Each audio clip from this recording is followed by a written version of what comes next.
So what am I talking about today? Today I'm talking about artificial intelligence. Now, when you say the words artificial intelligence, you already start thinking about something. You think about robots, you think about the future, whatever comes to your mind. What I'm going to show you today hopefully will scare you a little bit, but also at the same time awaken some of your inner childlike senses that you once have about the future. So let's go for it. So 3 chapters today. I'm going to set the context for AI, okay? So where it's come from and where it's heading in the evolution. I'm going to talk to you a little bit about how does it manifest into today's world. And then finally, I'm going to talk to you about how do we start planning for that as an agency, as advertisers, for the coming revolution. So here we go. So let's kick off with AI in context. Now, there's never a better starting point when you start talking about AI than giving a start with a bit of a history lesson, right? So everything started in the 1950s with the birth of the computer. Now, that gave birth to what we call the network, or the internet, in the 1980s. And through the internet, a lot of data started to be gathered, right? A lot of data. So we started actually entering into the era of data in 2000 and onwards. Now, data, as we all know, without purpose, is kind of pointless. And that's where the algorithms play such an important role. Without algorithms, we can't use the data. But data, leveraged by algorithms, gets us into a world that's transformative, what we call the world of intelligence, which we're currently just starting out now, okay? So we're currently in the era of intelligence. What do I mean by intelligence? Here's an early example. I'm sure many of you are familiar with Jeopardy in the States as a game show. So IBM launched Watson back in 2011, okay? And they wanted to test Watson versus 2 of the smartest contestants that's ever played the game Jeopardy, right? Surprise, surprise, guess who won? The computer, the machine won. A machine can process data. It can make a link between 2 different sets of content within 800 milliseconds. It takes a human being 5 seconds to make that attribution. So for example, if I say the word red to you, it'll take me 5 seconds for the word letterbox to come out, or Manchester United, God forbid, okay? It takes a machine 800 milliseconds. That's what we're talking about. Now that's fast. That's just an early taste of what intelligence is. But actually, we know that AI is actually here to stay. It's not going anywhere, guys. There has been $27 billion invested in AI in the last 5 years, according to a company called Quid, right? And who's investing? It's the big boys. It's the Googles. It's the Facebooks. It's the Microsofts. But we'll talk a little bit about them a bit later on. Now, going back to my history chart. I love history, by the way. I studied history at university. Going back to my history chart, the word intelligence is actually too broad a term. We need to break it down. We need to break it down into smaller, bite-sized components. So I broke it down into 3. The first is what we call narrow AI. Then comes strong AI. And then finally, superintelligence. Now, superintelligence, in a nutshell, is the idea that by sometime around 2045, every single home will have a smart computer. And I'll talk a little bit about that in a second, okay? But let's start with talking about narrow and strong AI and what the difference is. So, narrow AI, I'm going to read it from here, it's much easier, are systems that are designed to learn, right? Very similar to Skype Translate. So in 2014, Skype launched a product where it could translate in real time what was being said in one language into another. Now, strong AI, this is where it gets interesting. This is when you start developing human-like level of intelligence, or even better, okay? So let me give you another example. Let's take the Google self-driving car, okay? That's a version of narrow AI. It exists at the moment. It follows a series of rules. Strong AI, take the same car as a principle, it starts thinking for itself. Now, whoever's been living in Dubai recently knows it's been raining a lot, right? And when it rains a lot, humans, we think, okay, it's a bit dangerous. There's a bit of surface oil on the tarmac. We have to drive a bit slower. So strong AI, the machine will start thinking like a human.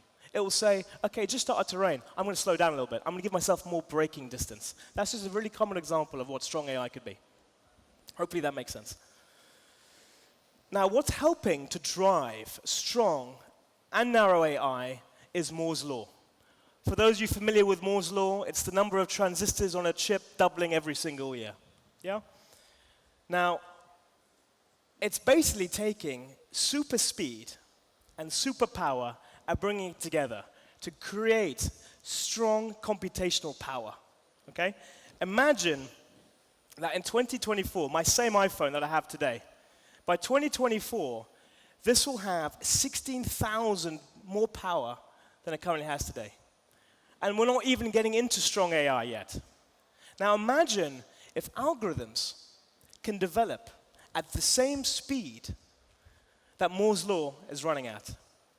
We will reach a point of what we call technological singularity by 2045. That's superintelligence I talked to you about. By 2045, with Moore's law and algorithms developing at the same speed, $1,000 could buy you a supercomputer, okay? That supercomputer is the equivalent of 10,000 human brains being run at full capacity. Full capacity. We don't use our brains fully, we know that. 10,000 human brains being run. That's what we're going to get to by 2045. Now, when I first saw this, I got a little bit scared. I don't know how you guys are feeling, but I got a little bit scared. So that's a little bit of the context, where it came from and where it's going. So how is it manifesting into today's world? I've talked to you a little bit about Watson, IBM. So Watson is a cognitive machine developed by IBM back in 2011, and it costs roughly about $1 billion. Well, that sounded funny. $1 billion, okay. Now, what this machine is, it's a self-learning machine. It adapts by itself. It thinks for itself. It's helping right now to help run cancer treatments in New York City. It's helping wealth managers in Australia make more money for its clients. Yeah? It can do anything. It sits on the cloud. Developers can plug into it and start asking and using its capacity to think and act like a human, but a lot faster. So that's an early example. But the less glamorous side of AI is actually the utility side of things, okay? So we always think of AI as machines and things in the future and all being super great, amazing. But actually, the real purpose of AI is in utility. Our smartphone, AI. Our smart TV, AI, okay? And this is where the role of AI is really going to play in our everyday lives. So here's another example, Google Nest. I'm sure many of you are familiar. If you're not familiar, Google Nest basically is programmed to your mobile phone to dictate the type of temperature you'd like to set in your house. Okay. Now imagine this. This already exists, whereby you leave your car, okay? Your car is programmed at 21-degree temperature. It's cool. It's hot outside. You want it cool inside. You leave your car and you step into your house and you program your house to have the same temperature as your car. It's matched. It's synergized. That already exists. In your house, if somebody's sick, you can increase the temperature or decrease the temperature accordingly. Again, that already exists. This is narrow AI. Very, very simple. But what the really exciting thing is what the big boys are working on. Right now, the big boys, the Googles, the Facebooks, the Apples, they're thinking of some big stuff, okay? They're thinking about strong AI and how they can fast-track getting from narrow into strong AI as soon as possible. And they're spending billions, like I said, billions of dollars trying to develop this. So what are they working on? What's the big secret? You know? Why should we care? The biggest single change to our daily lives is coming, and it's coming in the form of what we call the virtual personal assistant. A virtual personal assistant, or a VPA, you think about it now as your Siri or your Google Now. But guys, this is extremely primitive. This is archaic. Okay? What's coming is going to blow your mind and revolutionize the entire industry. Everything VPA related is going to be through this device, your mobile phone. So what's going to happen? What's going to be able to do this VPA? It will make your lives better. It will make your lives easier. Let's give you an example. Everyone in Dubai who lives in Dubai, there's always a birthday. Every weekend there's a birthday. Let's go for a birthday. Okay. Your VPA will basically take all that stress of who to invite, where to go, what time, ordering the taxis, X, Y, Z. It will take care of everything from A to Z. It will synergize with all of your other VPAs of your friends and say, what time are you available? what type of food you like, where's your location, where's the best place for you to eat. It'll tap into all the different reviews of all the different restaurants you've been to, and it'll give you a short list of 3. And then it can say, ultimately, the VPA will decide for you. It'll decide everything for you. It'll make your life, like it does for CEOs in real life when they have a personal assistant, it will make their lives easier. But this is happening in a split of a second. It's happening quickly. You book a holiday, you're not sure where to go, you're not sure if you're getting the best deal, with the best hotel. Your VPA will take care of everything. It'll make our lives 100 times easier.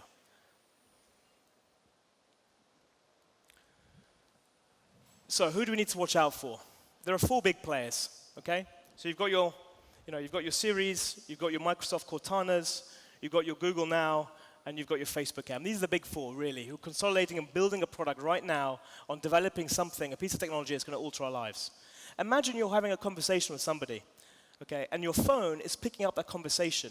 It's listening to what you're saying, and it starts computing and programming all of this data. So it can understand everything about your life. It will know you pretty much as good as you know yourself. Perhaps it will even read things before it even comes that you even want. You want something before you even know you want it. The VPA will start plugging into it based on a little bit of data fed in over time to create a really good experience. Okay, so this is all well and good, but what does that mean for us as people, as marketers, as brands? And how do we plan for this revolution? The first thing that's going to change, guys, is that our decision-making is going to be outsourced, okay? Why? Because your VPA will know everything. They'll know every product. They'll know every ingredient. They'll know every single price point. You don't need to think anymore. They'll take care of it. You don't even want to think. You know your VPA's got your back. So your decision-making will be done by your VPA. Imagine you're in your house and you're running low on milk. Your fridge, which is smart, will speak to your VPA and say, hey, we're running low on milk. So your VPA will make a purchase for you. You don't even know about it. It's synced into your bank account details and money goes out. Your VPA takes care of it. Yeah? It's coming. We, as people, as advertisers, as brands, we're going to have to start creating content that is what we call machine readable. So not friendly to actually people, but friendly to machines. So machines can pick it up. So your VPA, through an algorithm, can pick up the content. So you start creating everything around the VPA from a targeting perspective. Your assets are created as smart, as intelligent assets, so they can speak to one VPA. I'll have your VPA speak to my VPA. Imagine that, yeah? So we don't target people anymore as advertisers. We start targeting machines, because they're representing the people. They have the data, they have the knowledge. So your VPAs become your filter for everything. Yeah? We're worried about ad blocking, okay? We don't have to worry about ad blocking. Your VPA will only select things relevant to you based on everything it knows about you. So for us, key action, let's start building assets that are machine-friendly and are smart, and that can start talking and negotiating with these VPAs. So I work in a media agency. We love talking about targeting, and we think targeting is pretty important. It is. And we talk about hyper-targeting. Targeting is going to shift, like I said, away from people to machines. But the amount of data that's out there through the Internet of Things is unreal. Like I said, whether it's your fridge, whether it's your car, whether it's your house, there's so much data being collected about you that targeting becomes immense. And obviously with the technology platform, with Moore's Law, with the speed of it, it's only going to increase. So you remember going back, whoever remembers this movie, in 2002, Minority Report. You walked in, Tom Cruise is walking through the mall, and he's got like a chip in his eye. And that, basically the chip is basically telling the walls who he is and what he's into. Yeah? That's his personal VPA implanted in them. It's wearable technology. So he gets custom served messages based on everything they know about him. This was back in 2002, right? So, this is potentially going to happen in the next 5 years, guys. Broadcast is going to be reinvented. So we love TV in the Middle East. It's a big pastime of ours. But the experience of TV in a commercial break is the same for everybody in this room. What we're going to see through your VPA is that all of the ads that aren't relevant to you aren't going to be shown. You're going to have a custom, unique TV viewing experience. Yeah? No more linear TV, no more analog TV-based advertising. What's nice also is that the pathway to purchase, right now, you want to buy a product, you do some research on it. You then go into the store, You then go back online. You try and find a better product. You then speak to your friends. You then go to a couple of different review sites. And then maybe you make a purchase. With your VPA, that just gets shortened completely. It gets cut in half, cut in quarters, and it becomes instantaneously because they know what you want. We're also going to see, guys, in the next 5 years, maybe even less, data convergence. So at the moment, you've got little bits of data and technology working independently from each other. That's all going to start becoming converged, okay? So the role of the agency in the future is about making sure we can provide a tech solution that's completely integrated, yeah? And it becomes one. So it makes the life of the VPA and the algorithm much easier to access that information. It doesn't have to speak to 5, 6 different systems. It just speaks to one. It makes it much easier for them. I really like this. So this is the idea of smart banners. So when you say banner, you think a leaderboard, you think an MPU, you think all these types of things, right? A smart banner, whereby, what I mean by smart banner is an advertising banner that starts to negotiate and interact with your VPA. It tries to convince your VPA that it has the right product for me, Luca. It starts being a smart banner, right? It has intelligence. It tells your VPA, hey, Luke, you should listen to me. I've got a great product. It fits Luca. The VPA will look at the smart banner and go, that kind of makes sense. I'm going to take your recommendation. I'm going to give it to Luca. That's what a smart banner can do, yeah? So from a creative point of view, we're not going anywhere, guys. We're going to still be creative, but the machines are going to do things that we can't, such as this. Yeah? So the role of my company and all agencies out there is essentially to become technology architects. We're the ones responsible, right, for the right tech stack. So the clients and the VPAs can access this data and it to work. And technology speed will become our final pricing point, our final commodity. So if we win a piece of business, it's not going to be based on how cheap we are, but it's based on how fast our technology can work to deliver against robust business results. But like I said, we're not going to lose our creative arm. So us as people, we're still going to have the creative edge. Machines aren't going to start thinking being creative for us. We will do that. But they'll do the heavy lifting. Yeah? So to sum up the key implications, media and CRM will start becoming merged, so our targeting gets a lot better. Okay?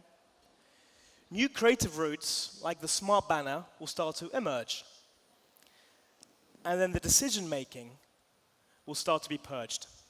So from a macro level, humans still run the game. But at a micro level, where we can't do things, it's the machines that start taking over.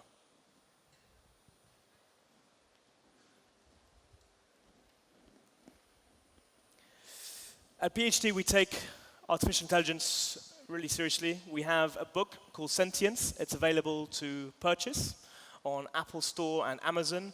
All the proceeds go to UNICEF. And it talks about, what does the coming AI revolution look like for this part of the world, yeah, as well as global? And what do we need to do to prepare for it? Yeah? So I recommend that you get it. As I said, it's good for a good cause. Now, I've talked a lot, but there's a video that I want to play that really sort of summarizes everything that I've said. And hopefully some of it will have sunk in, okay? But it's a little bit scary. Hopefully it takes your breath away. And sit back and enjoy. It's hard to imagine our world without artificial intelligence, a technology now evolving around us at an exponential rate. Yet we lived in that world not so long ago. Back in 2015, we were marveling at the speed of change, how slow we would consider that change now. It was 1936 when Alan Turing developed his hypothetical computing machine, and 1943 that saw a computational model for neural networks developed based on algorithms. By 2011, Apple had integrated Siri into their iPhone. Google released Google Now, and tech giants began to meaningfully explore the potential of AI. Soon, Skype became capable of translating between languages in near real time. Objects were listening to what we were saying. And AI was listening to our machines. Washing machines assessing detergent quality, cars judging petrol efficiency, and homes managing their own energy usage. An abundance of real-time data, marking a new era of preemptive marketing. 2020 was the year that the self-driving car became commercially available. It was also the year objects, social networks and smartphones were producing so much data that ad bidding was conducted in real time by artificial intelligence. 2020 was also the year our virtual personal assistants became sentient-like and began editing the world for us. They understood everything. Every ingredient, every location, every price, every possible way of booking, cancelling and amending. AI understood our intentions, often before we did. We spoke naturally to them, and they back to us. They understood and communicated on our behalf to other VPAs, two algorithms making all the necessary arrangements. Our VPAs now recommended products and experiences. A simple yes from us, and they scheduled and made the booking. For the big media agencies, algorithm speed became the final competitive advantage. By 2023, we had outsourced our decision-making to our artificially intelligent VPAs, which now made purchase decisions on our behalf. They bought when they knew we were running out. They changed brand when they realized our preference had changed. If we'd been told in 2015 that in less than 10 years, marketers would be advertising to machines to persuade them to buy their products, we'd have found it hard to imagine. By now, the job of marketers was to convince machines to buy. Brands sought the best human reviews to convince algorithms to purchase their products and services. Which brings us to 2029. Machines have human levels of intelligence. They tell us jokes. They flirt. Our machines are microscopic and implantable. The first company founded and run by an AI has been established. Soon, artificial intelligence will explore the boundaries of art and music, and an algorithm will win a Grand Prix at Cannes. And in little more than a decade from now, AI will be advancing so rapidly that our ability to make predictions will break down. Singularity seems possible. Welcome to the future.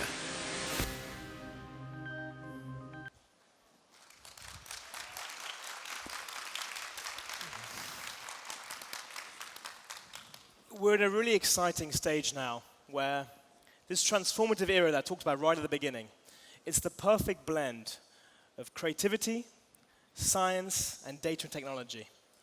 Guys, change is upon us. It's happening. Thank you very much.